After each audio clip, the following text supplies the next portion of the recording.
আশা করি আপনাদের এখানে গ্রুপ লোন, বন্ধন লোন নাই? আছে, মাশাআল্লাহ, আরো বেশি করে করবে। আমি এটার লেগে গালু খেয়েছি। হ্যাঁ, বলছে বাজে লোকলো, ভালো মুলবি লয়, খালি মেয়েদের কুচ্ছ গায়, ওকে কে দাওয়াত দেয়? তো আমার দেড়শ্বাস বলেছে কি জানি, ডেট কিন্তু একটাও খালি নাই। কে বুঝলেন? ওই জন্য লোকে দাওয়াত দেয় না বলেই ডেট খালি নাই। আমাকে বললে ভাই এরকম বলছিলাম না, খোঁজ লাগাও, ওটা হেডমাস্টার। কিসের? গ্রুপ লোনের। তার গ্রামে খোঁজ লাগালাম, খোঁজ তো কি করে? বলছে ও হচ্ছে হেডমাস্টার।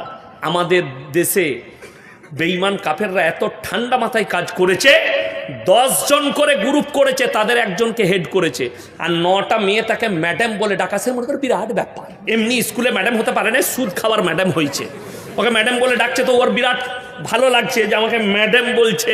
কিন্তু জানে না, হে আমার মা, হে আমার বোন, তুমি চিন্তা করে দেখো, তোমার গ্রামে তোমার ইমামের 6,000 বেতন, 10,000 বেতন, তোমার ইমামের স্ত্রীকে গ্রুপ লোন করতে হয় না। এই মৌলবীদের বেতন আমাদের জানেন, আমার আব্বার মাদ্রাসায় আমার বেতন মাত্র 11,000 টাকা। 11,000। সেদিনে মিটিং হয়েছে, তো মিটিংয়ে ক টাকা বাড়লো আমি এখনো মাস্টারকে জিজ্ঞেস করি নাই, খাতাও দেখি নাই, দেখবো কোনোদিন ক টাকা বেড়েছে আমি জানি না, জিজ্ঞেসও করিনি। বেতন নেবো তখন জানতে পারবো। তো 11,000 বেতন। এই আমাদের মৌলবীদের 15-র ওপরে কারুর বেতন নাই। ঠিক বলেছি না স্যার? নাই। আচ্ছা, শুনেছেন কোনো মৌলবীর বউ কোমরে কাপড় গুঁজে বন্ধন লোন, গ্রুপ লোন করছে? পাবেন না। কেন? যারা হালালের ওপরে টিকে থাকবে আল্লাহ তাদের কামায়ে বরকত দিবে। জোরে বলুন সুবহানাল্লাহ।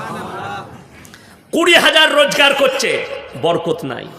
কি করতে হবে? বলে আপনাকে দেখিয়ে দেবো আমি ধুলিয়ানে বাজারে দেখিয়ে দেবো। আমি মাঝে মাঝে ওই দোকানটায় চা খাই, ফলের দোকান আছে একটা বড়, চা খাই, দাঁড়াই, সব বক্তারাই দাঁড়ায় ওখানে। ওইখানটাই হচ্ছে স্টেশন বক্তাদের, ওখান থেকেই বাস ধরে। আমিও রাত্রে এসে ওখানে দাঁড়াই, কালিয়াচকেও দাঁড়াই না। কি বুঝলেন? তো খুব ভালো ব্যবহার আলেমদের সঙ্গে করে, বসতে দেয়, আমি চেয়ারে বসি, চা খাই।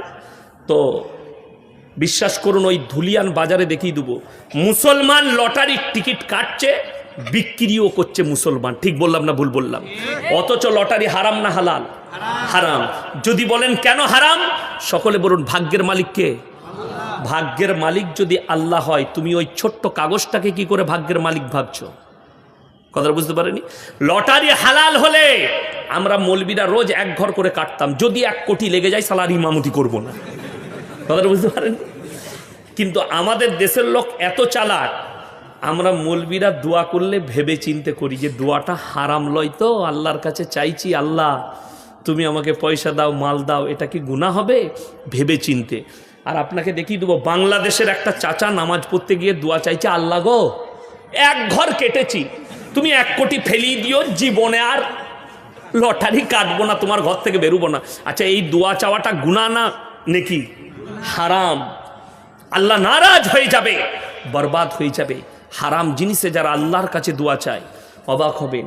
ভাগ্যের মালিক সকলে বলুন কে? আল্লাহ।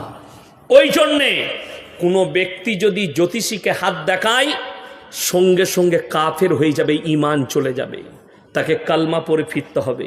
আমাদের দেশের মানুষ এত দুর্বল, যদি একটু ব্যবসা খারাপ যায়, যদি একটু পরিবারে ঝামেলা হয়, যদি একটু বউয়ের সঙ্গে ঝগড়া হয়, তাহলেই এরা ছুটবে ভালো হুজুর কোথায় আছে তাবিজ দিবে, ভালো জ্যোতিষে কোথায় আছে তাবিজ দিবে। আপনি ধুলিয়ানে রেল স্টেশন আছে না? না, এখানে কোথায় রেল স্টেশন আছে?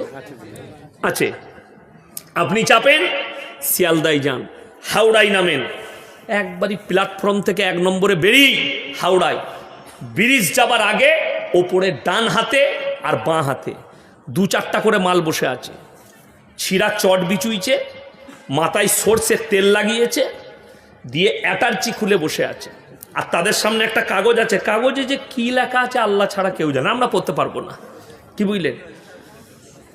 আমার গ্রামে একটা বুড়ি মেয়ে সকালবেলায় এসছে, ও কোথা বীরভূমের পাথরচাবড়ি থেকে তাবিজ এনেছে।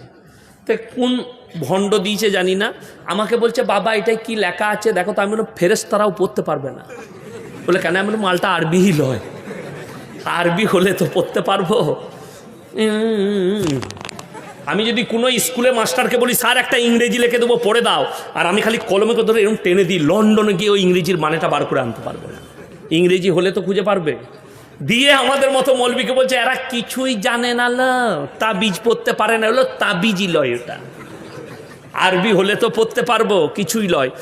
এই হারামখোররা চট বিছিয়ে বসে আছে। বর্ধমান থেকে 2টো লাইনে কলকাতা ঢুকে হাওড়া। কটা লাইন বললাম?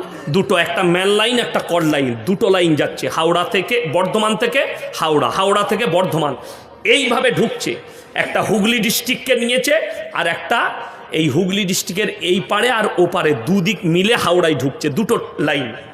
তো বর্ধমান থেকে এতগুলো লোক চাকরিতে যায়, বর্ধমান, মেমারি, পান্ডুয়া, আপনার ওইদিকে বোয়াইচন্ডী, সব চাপচে কলকাতায় চাকরি করে, 50,000 টাকা বেতন পায়।